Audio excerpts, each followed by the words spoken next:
So, you've mastered the concepts in my last video and you're looking to get a little spicier. This is the next step in getting spicy. First off, use a pick, don't use a pick, I don't care. That's between you and your Santa Claus, okay? Moving on. The next thing you need to know is an E chord. Follow the diagram to understand how to make an E chord. It goes middle, ring, pointer. You want to strum all of them at the same time. Now, the thing that's really cool about this shape is that it can be moved like this. Instead of using the fingers that you used for the open E chord, this is now called a G chord because we're on a different section of the neck. The way that you do that is pointer, ring, pinky, middle, and then you want to smash your finger down so that it's on all of the strings at once so that you can hear these high strings.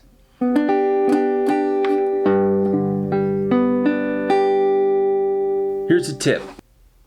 If that full chord is too much with that bar chord and it's hurting your finger too much and you just don't want to deal with it, you can absolutely do a power chord. The way that you do a power chord is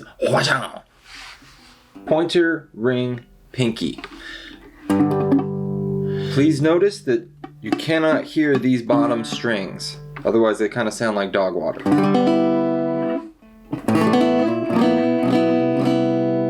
Don't do that. The way that I block those strings is with the lower parts of my pointer finger.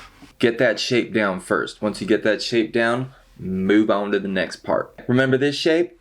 Right there? We're going to move that chord up so that it can be in the G pentatonic to match that G chord that we're now playing. And just like in the last video, instead of hitting an open string, we're going to strum. Like that.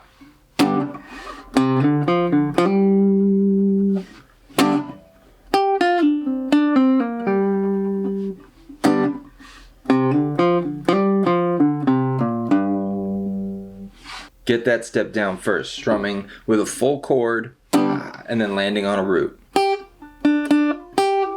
Alright, that shape in the last video is actually part of a much larger shape. And I'm going to show you another section of that shape right now. Okay, that's enough of that. So we want to start incorporating this new shape where these new roots are at.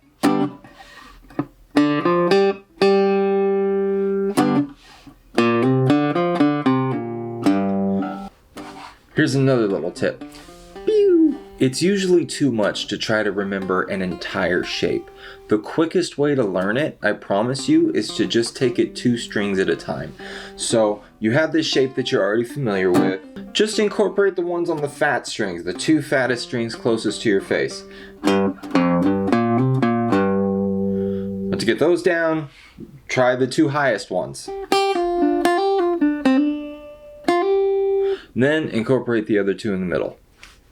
Alright, so the ultimate test of this is going to be how can you start on one root and end on another root within this big massive scale that I'm showing you. The first way to do this is to just find roots that are close to each other.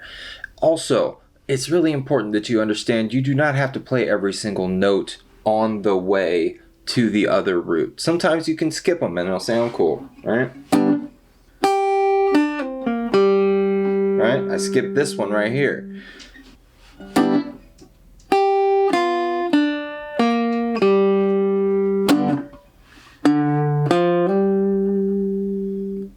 Expert mode version time, doing expert stuff. We want to do just like we did in the very first video. We want to go from root to fifth and knowing where those are at all times. The new shape luckily only has 1 extra root and 1 extra fifth. But try it out.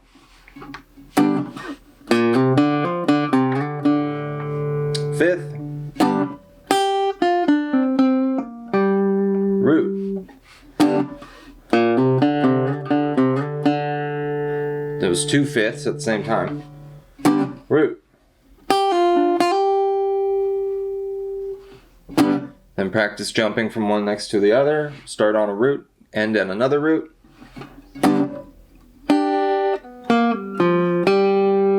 Started on this one, ended on the open string. Next, do a fifth.